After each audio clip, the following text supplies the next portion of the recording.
Hello Scorpio, welcome to your reading for December. This is for Scorpio, Sun, Moon, Rising and Venus.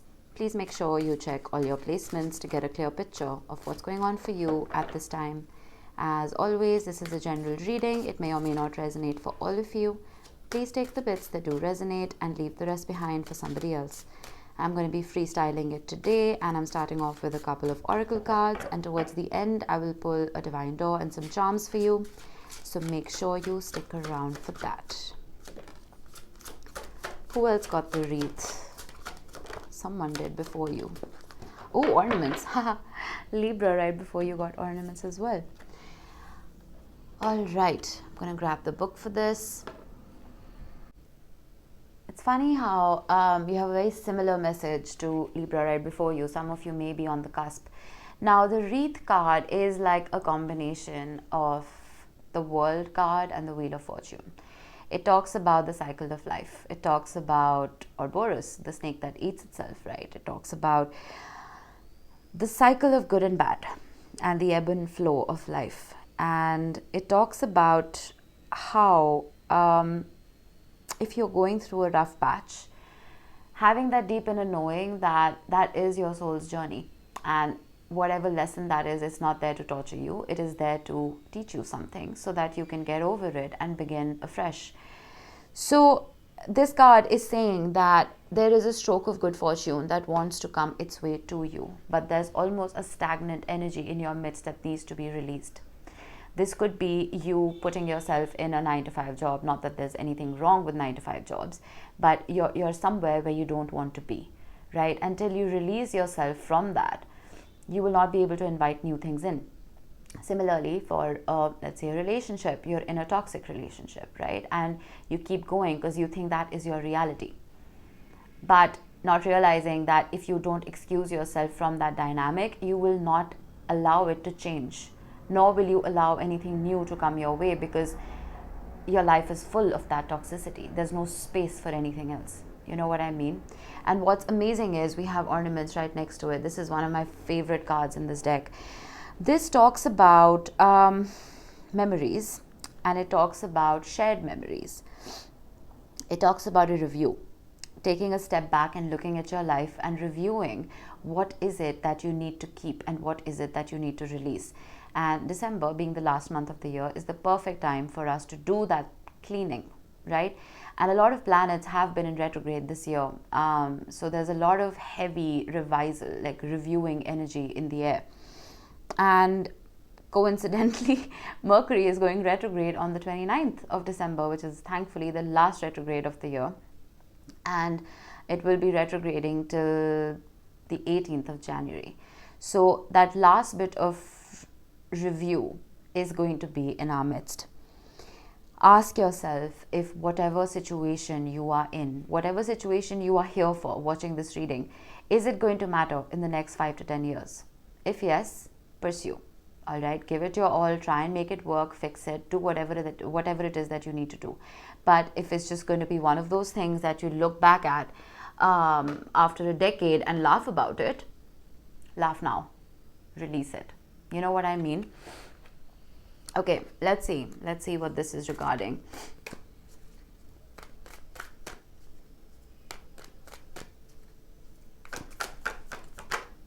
Oh, there we go, Scorpio.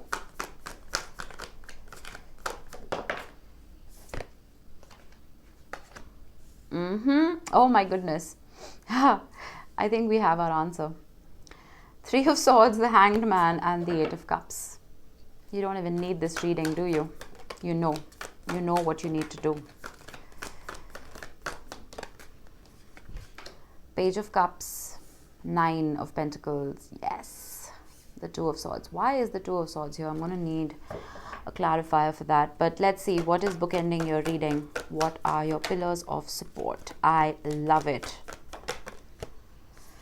Stunning reading already.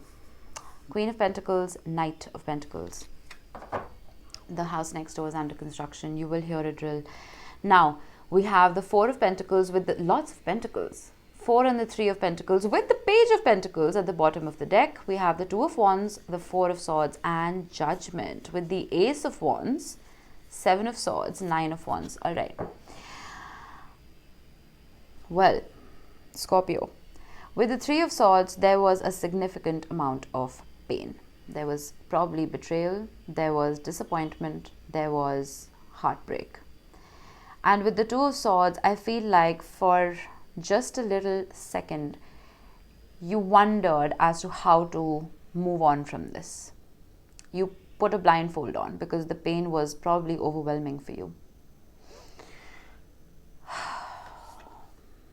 Ace of Pentacles, so many pentacles. My goodness. Three of Wands. I see a lot of movement here. I see a lot of, after a little bit of a hiccup, who was I saying this to? Some sign before you. I spoke about G-force, about how when a car or an aircraft that can reach a very, very high speed is ready to propel itself forward, you experience that G-force, right? You experience that pushback. That pushback is almost a pause. It's a momentary, let me prepare myself, right?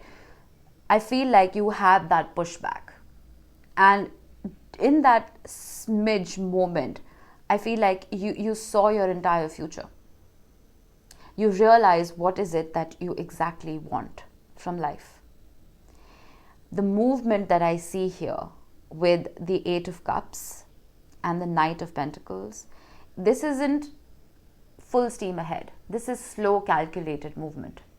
This is progress. Not for the sake of progress, but progress because, well, you want to change your life. With the wreath showing up, the World and the Wheel of Fortune combined in this card for me.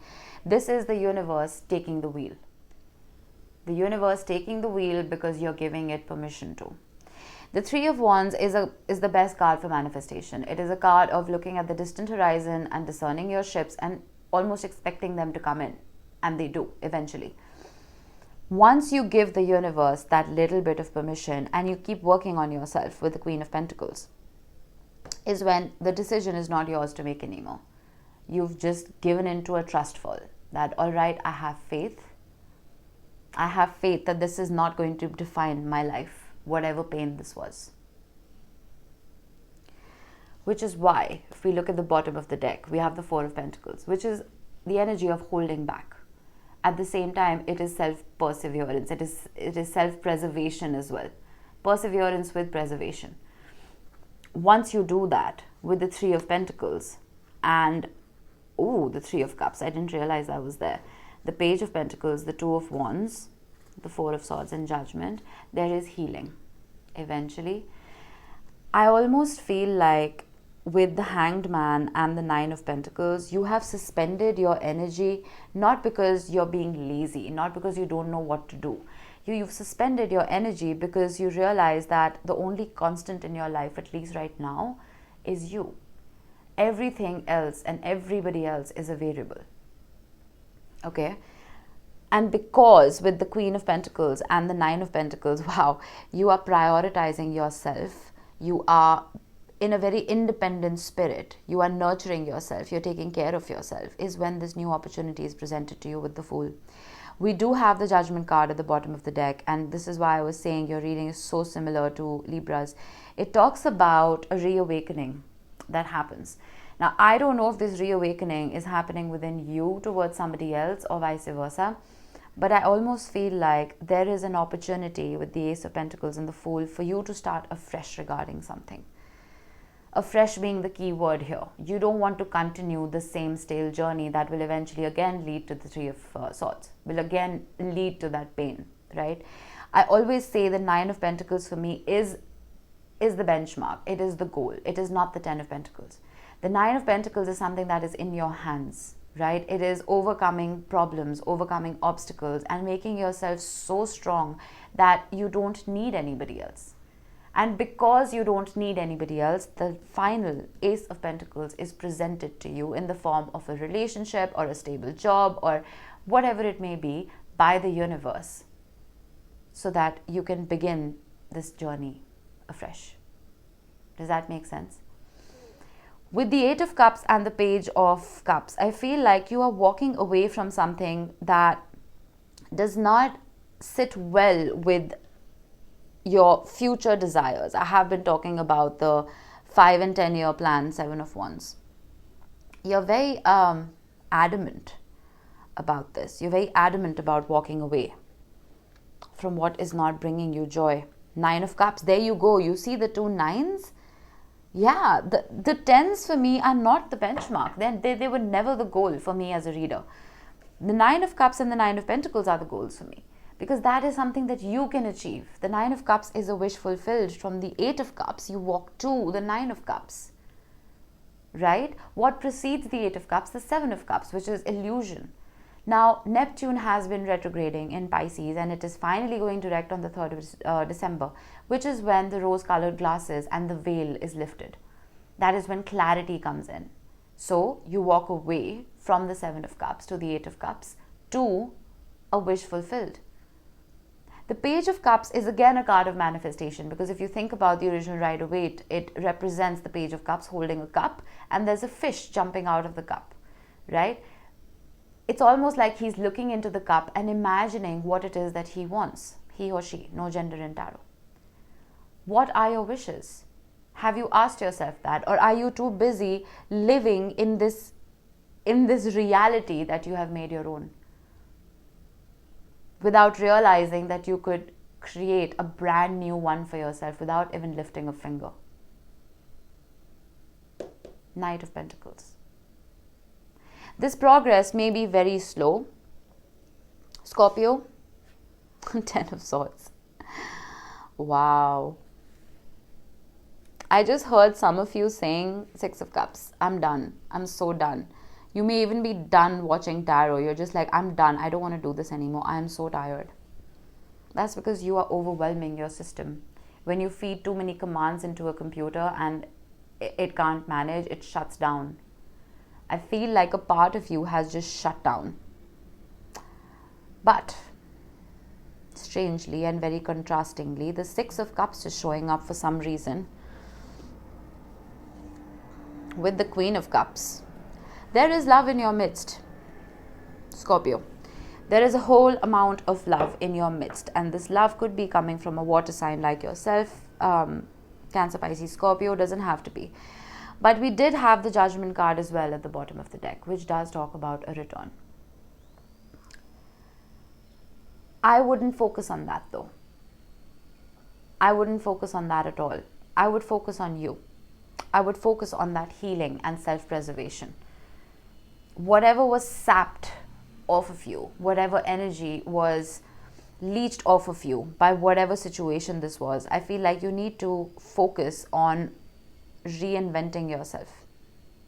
You need to focus on not making that the definition of your life.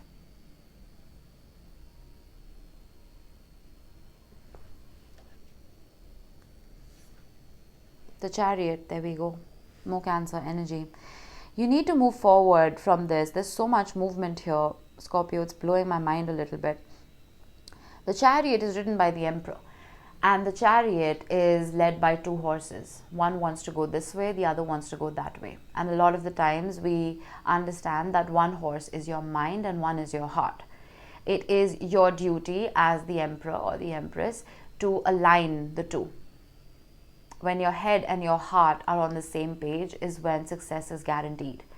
The Chariot cannot get to its destination if the head and the heart are at odds with each other. The only way you can align the two, the only way you can get them to be on the same page is once you dig a little deeper and realize what your self-concept is. What do you want for yourself in the next 10 years? Ask yourself that.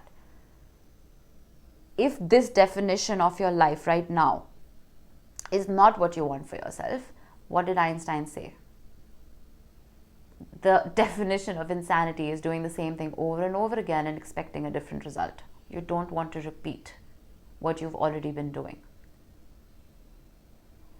With the Knight of Pentacles, let it take its sweet time, but make a very clear list about what your desires are. not surface level desires. Sometimes when we are manifesting, we tell ourselves, okay, I want a call back, I want a text back, I want an apology, I want a ring, whatever, it doesn't matter. We forget to put an umbrella over our manifestations. What do you want? You want to be happy, right?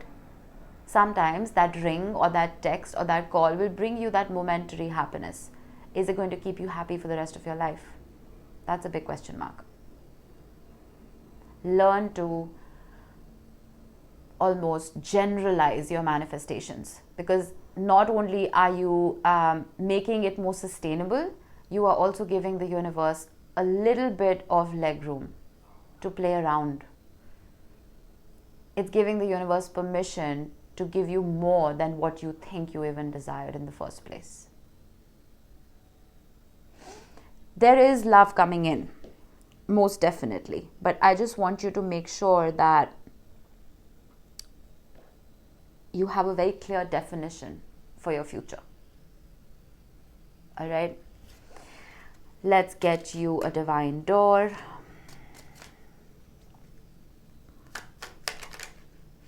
Oh wow, that's your door. Opens to yes. Kiss the ground and touch the sky. Your soul is set now to leap and fly. Look at this. If that isn't a card of leaping and flying, I don't know what is. I'm surprised we didn't get the Eight of Swords, but I feel like you've put yourself in a mental prison, Scorpio, and you need to pull yourself out of it. There needs to be an aha moment. There needs to be a realization, whether that comes through this reading or it comes to some other event that happens in your life. You need to change your definition and your self-concept. There is a freedom. There's a sense of freedom that is coming about, whether that is you releasing yourself from this pain, from this self-sacrifice, from whatever this is, but it's almost like your heart can be light again.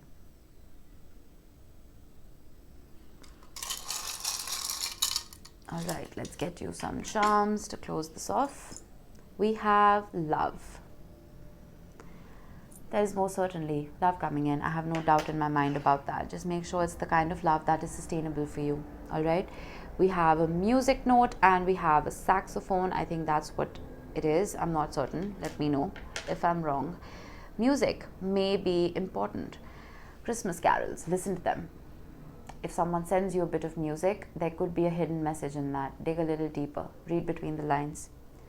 We have Leo. You could have Leo heavily in your chart. You could be dealing with someone who doesn't have to be, but Leo again rules the 5th house. It rules the heart center, one's own heart, right? Prioritizing your own peace, prioritizing self-love to make your heart whole and complete so it's not tattered. And once it is whole and complete, you attract the Queen of Cups energy. You attract that soul tie, that soul connection. And we have the letter R. Now this could be your initial, could be the initial of someone you're dealing with, doesn't have to be. Could also be the initial or the first letter of a country or a street or a company. But that's what we have for you, Scorpio. I hope this helped. I will see you in the next one.